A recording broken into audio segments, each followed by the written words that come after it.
Este trabalho, realizado por patriotas, tem por objetivo alertar a nação sobre o destino para o qual os atuais governos, que se dizem democráticos, estão levando o país.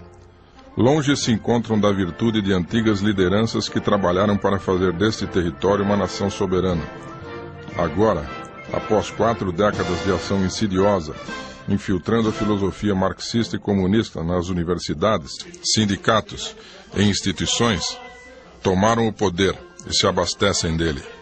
Vendem não só o país, seu território, como também sua autoestima, seu patriotismo, sua capacidade de analisar que é fruto de um ensino medíocre, seu patrimônio industrial, cultural e suas riquezas. Este trabalho não parte de grupos ideológicos como estes que se apossaram do poder, mas de uma parcela consciente da população ordeira, que deseja apenas que no país haja democracia, paz social, integração nacional, integridade do território nacional, soberania e progresso. Objetivos nacionais que devem ser buscados e defendidos por todos, para que tenhamos o bem comum. Queremos deixar claro, também, que este grupo não discrimina qualquer tipo de capital, inclusive o transnacional. Porém, não aceita negociatas envolvendo o governo, entregando a nação. Conheceremos a seguir alguns dados históricos de indivíduos e entidades que, fortalecendo-se econômica e politicamente, interferem e interferiram na autodeterminação das nações, em benefício de seus interesses pessoais. São eles, os Rothschild, a história real das instituições que levaram o Brasil ao estado atual, desconhecido pela maioria do povo que acredita ser livre, tem início no século XVIII.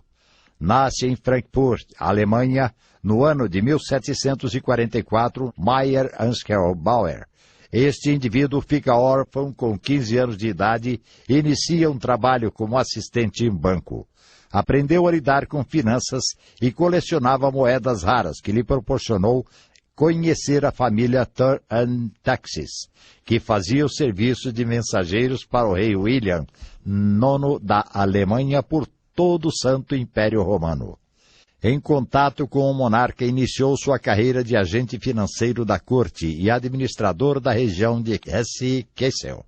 Durante esse período, segundo a Enciclopédia Britânica, Meyer estabeleceu o padrão que seria sustentáculo de poder de sua família.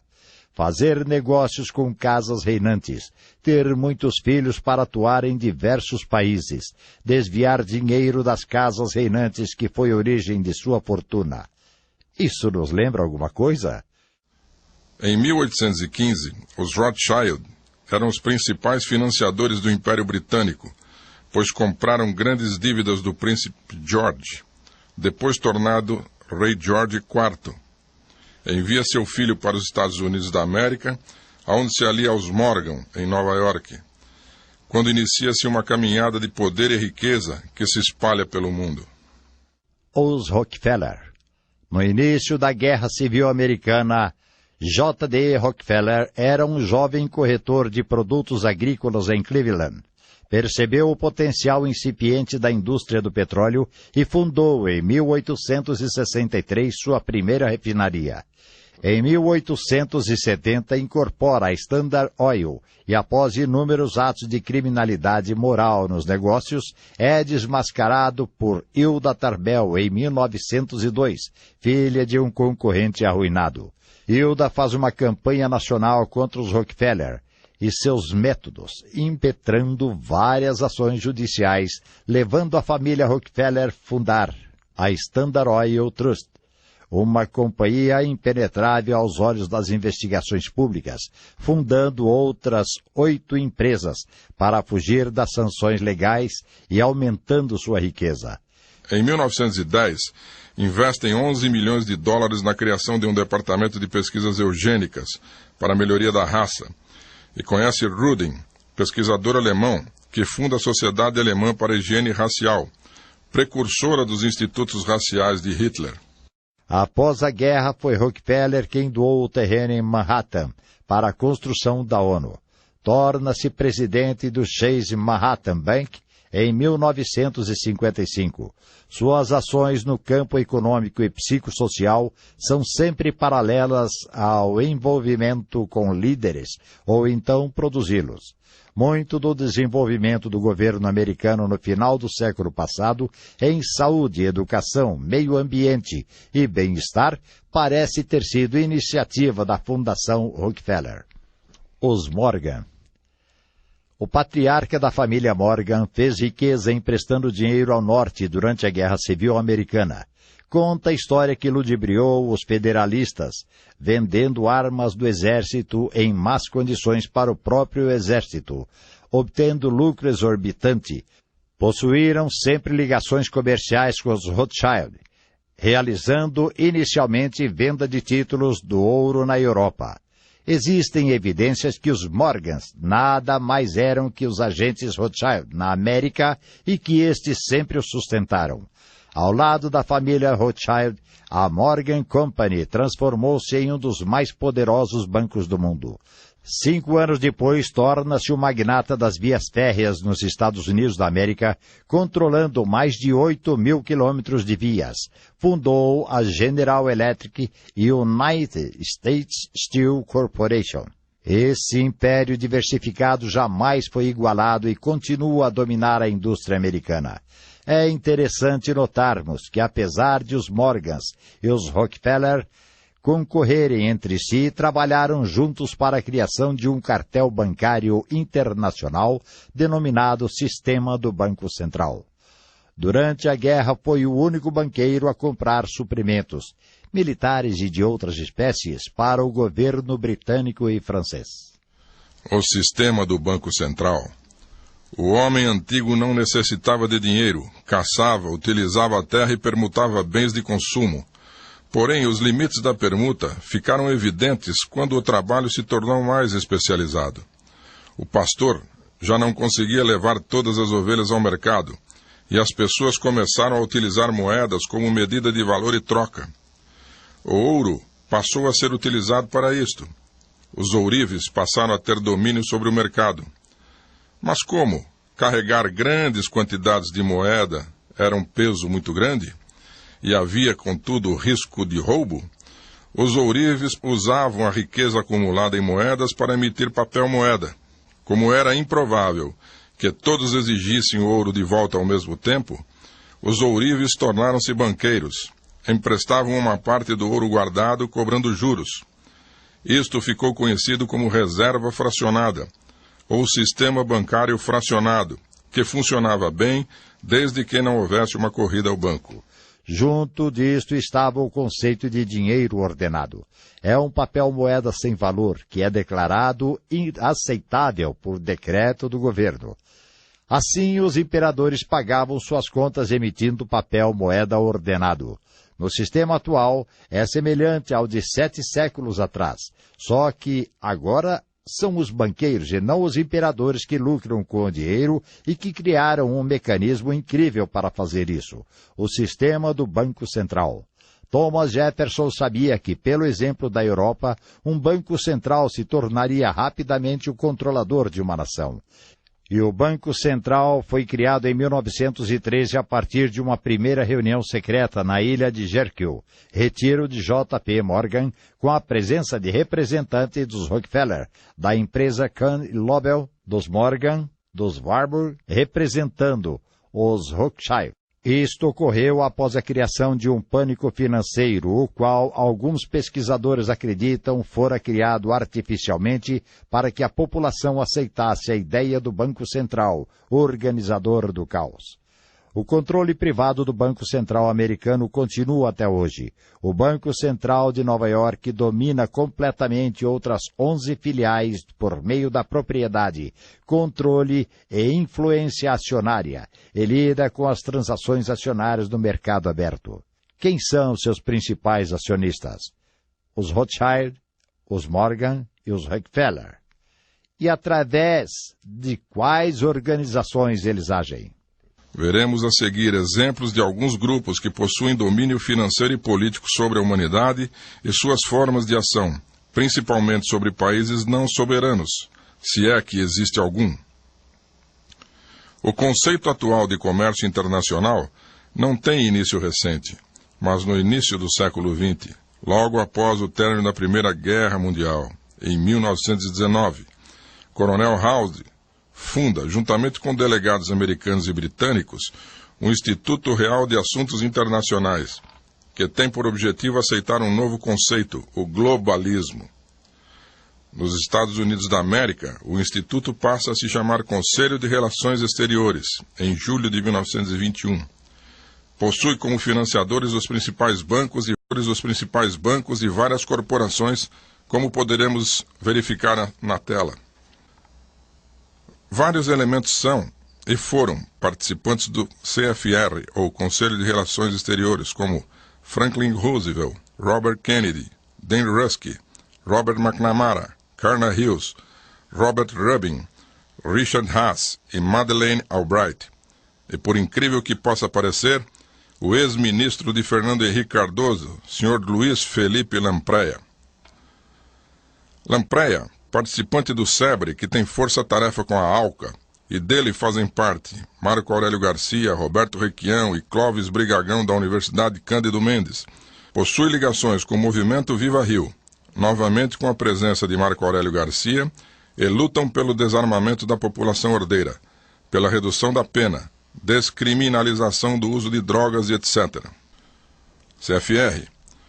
O documento Department of State Publication 7277, aprovado pela ONU em 1961, que aparentemente servia para controlar os armamentos nucleares, em realidade previa a formação de uma força de paz permanente com o poder de coerção para todos os países do mundo, castrando o poder de defesa das nações.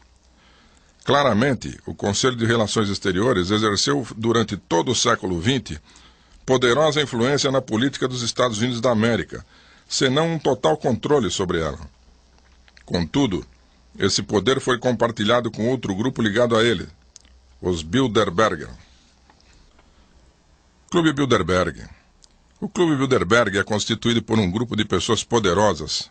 Alguns membros participam também do Conselho de Relações Exteriores e da Comissão Trilateral, que veremos à frente.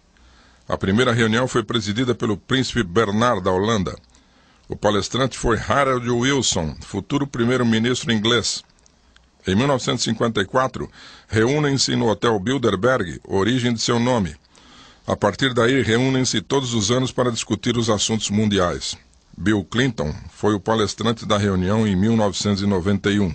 Estão incluídos negociantes, políticos, banqueiros, donos e diretores de veículos de mídia intimamente ligados à família real britânica. Desde 1991, seu presidente é Lord Peter Carrington, secretário-geral da OTAN, presidente do Instituto Real de Assuntos Internacionais, ligado aos Rothschild, tanto comercial como por casamento. Comissão Trilateral é outro grupo de poder. Foi fundada por David Rockefeller em 1973 para desviar a atenção do público sobre as atividades do Conselho de Relações Exteriores. Tem a inclusão do Japão, daí o seu nome trilateral: Estados Unidos, União Europeia e Ásia. Seu plano é substituir políticas territoriais por objetivos econômicos transnacionais, como as privatizações brasileiras, promover a globalização e instalar o governo mundial, a chamada Nova Ordem Mundial. Já fizeram e fazem parte de seu quadro Jimmy Carter, o editor da Time, o presidente da Fiat, o ex-presidente do Federal Reserve, Alan Greenspan, Cyrus Vance, secretário de Estado norte-americano, e quem não poderia deixar de participar senão o brasileiro Fernando Henrique Cardoso. São objetivos dessas organizações: controle e manipulação dos principais acontecimentos mundiais. Controlam minerais essenciais, energia, transporte, produtos farmacêuticos, agricultura, telecomunicações e entretenimento. Em resumo, controlam os elementos básicos da vida moderna. Para efeito didático, vamos chamar estes grupos de controladores. Capital internacional, grandes grupos econômicos e financeiros que se utilizam e se beneficiam do financiamento do narcotráfico e armas, lavagem de dinheiro, intervêm na política econômica psicossocial nos territórios e estão sempre voltados aos próprios criminosos interesses. Nós, os brasileiros patriotas, como devemos pensar? Temos que criar oportunidade a todos. Devemos estar inseridos na busca do desenvolvimento do ser humano. A relação desses grupos conosco não pode e não deve ser eliminada. Porém, temos que defender os interesses do nosso povo e manter nossa soberania. Portanto, as relações com esses grupos devem pressupor uma troca justa entre recursos naturais contra a tecnologia e desenvolvimento. Quais são seus instrumentos de dominação?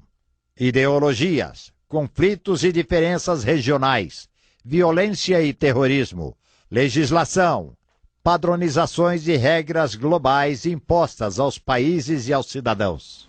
Instrumentos de dominação.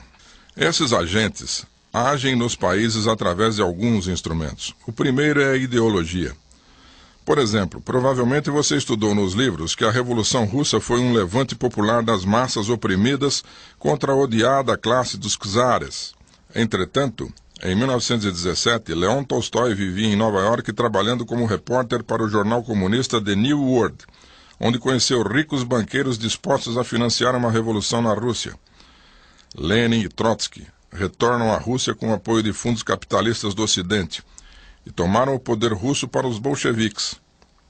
Esses grupos de personalidades tinham apenas um único interesse.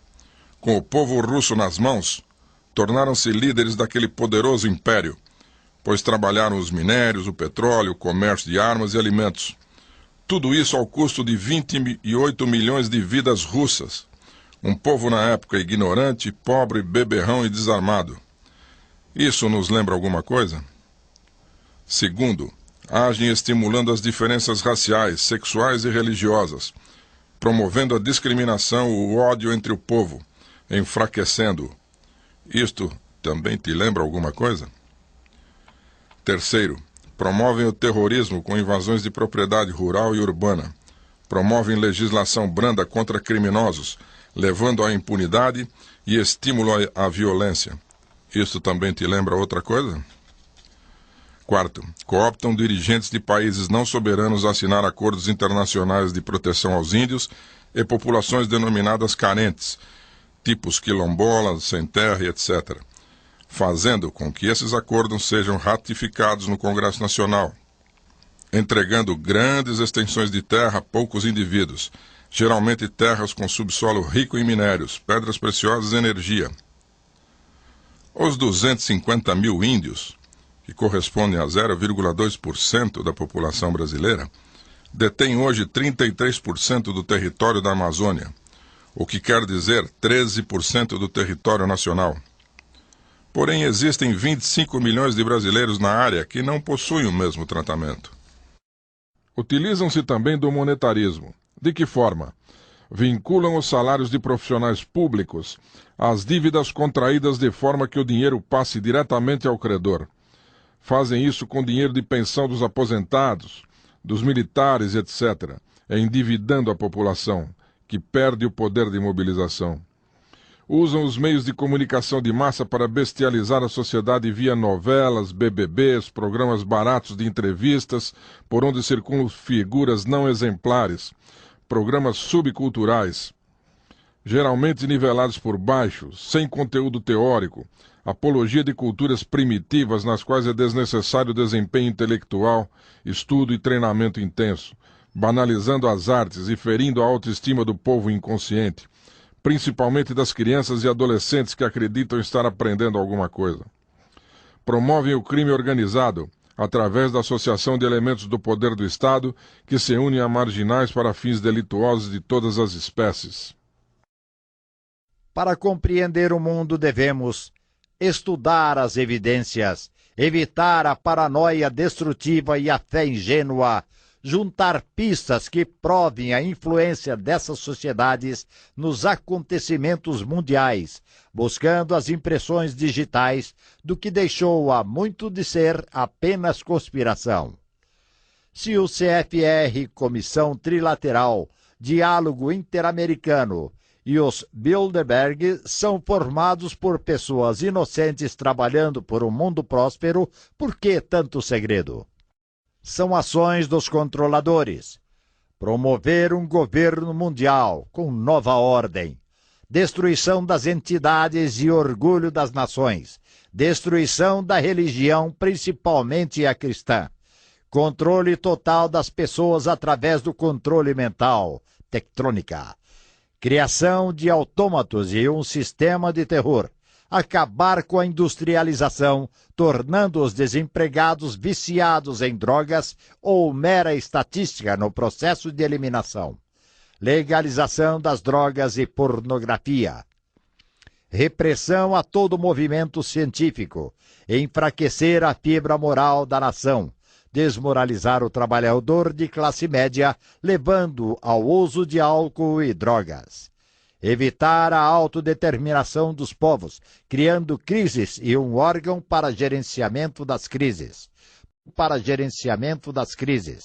Promover gangsters das artes, principalmente na música. Exportar ideias de liberação religiosa. Infiltrar e subverter governos. Contenção da imigração de negros, mulheres, homossexuais, soropositivos e deficientes físicos para os Estados Unidos da América e Europa. Contenção da influência e prestígio